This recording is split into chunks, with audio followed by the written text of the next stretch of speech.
Today, we're going to talk about natural English. Okay, so what do I mean when I say natural English?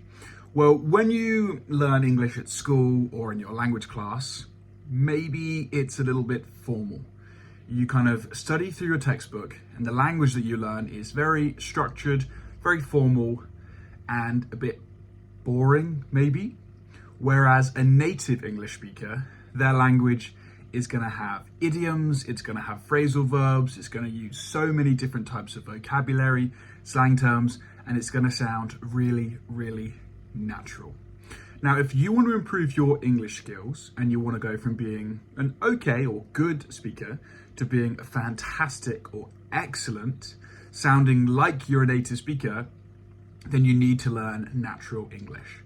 Now, I will tell you now that you don't need to know this. You can survive and you can communicate good by not learning natural English, but without it, you'll always sound not amazing, if that makes sense. You'll always sound like you learnt it as your second language. Whereas if you learn a few hints and tricks to sound natural, then people will think that you're a native English speaker.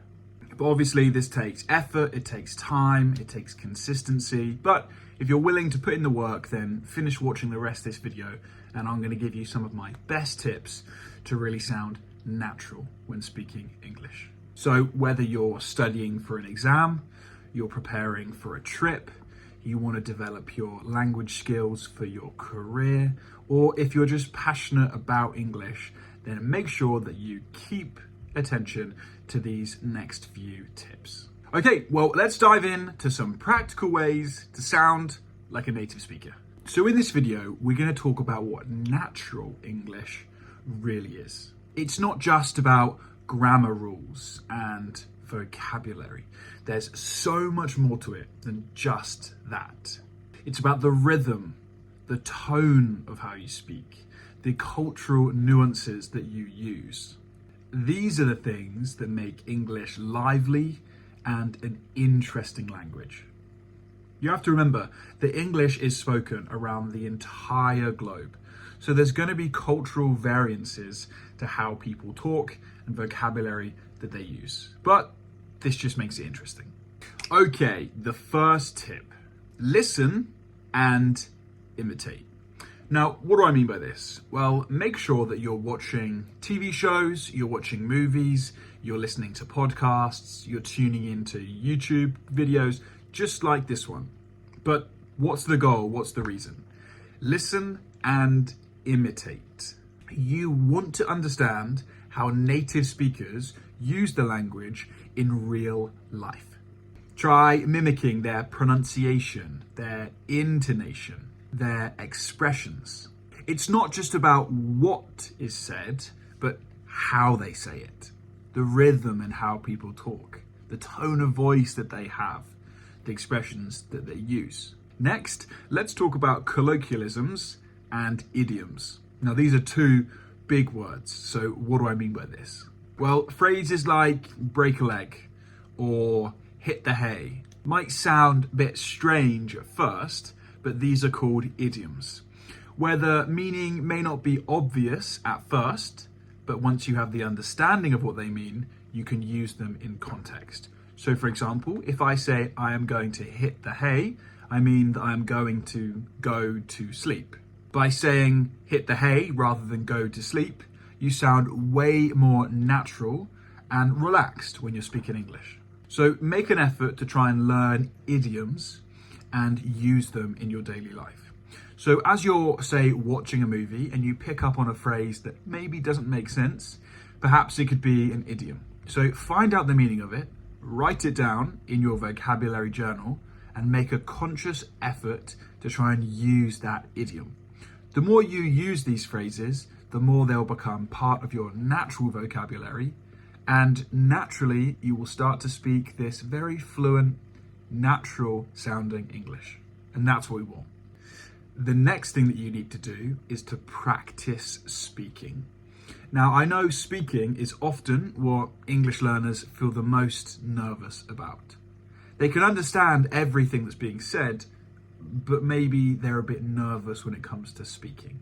But the key here is don't overthink it. Just do it. Make an effort to meet people, whether that's having a class with a teacher online, joining a language class, a club, or a language exchange online. Don't overthink it and just do it. You're gonna make mistakes, but that is okay. That's the only way that you know you're pushing yourself. If you're not making mistakes, then you're only staying within the vocabulary that you already know.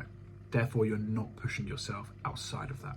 Focus on fluency and comfort. And remember, even native speakers make mistakes all the time when it comes to their grammar or pronunciation. So don't worry about it, just do it.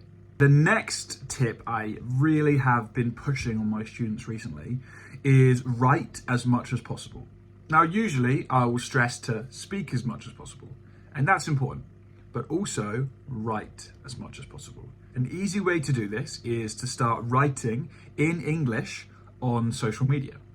Tell your followers or your friends that you're trying to improve your language, so you're going to start writing in English whenever you post something. Some of my students have been doing this recently, and I'm so proud of the progress that they're making with their English. Even write a diary or a journal every day. Keep a diary and just briefly write down what you've done that day in English. Try and use some of these new vocabulary words that you've learned to ingrain them into the words that you use. Pay attention to the sentence structure and your word choice. Natural English usually involves lots more short sentences where you kind of get straight to the point, or you use clear language where you're not messing around and you're being concise.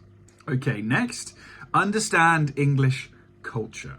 This is very important when it comes to understanding the culture of the language. So dive into English literature, read English books, follow English speaking influencers on Instagram or TikTok or YouTube. Learn about holidays and traditions of that country. This cultural context enriches your language and helps you to really understand the reasoning behind certain expressions or language uses. And lastly, always be a student. Languages are continually evolving, and so should your English. For example, I'm an English teacher, yet I'm learning new vocabulary every day. I have an app on my phone that will teach me a new word every day in English, because we need to continually keep on learning. It's so important. This natural English that we want to try and develop is not a destination, but rather a journey. So ensure that you're patient with yourself, okay? You need small, consistent effort every day to have that spoken English. But don't worry, you will get there. If you enjoyed this video, please give it a thumbs up, maybe drop it a comment, and make sure you're subscribed to this channel for more lessons. But I look forward to seeing you in the next class.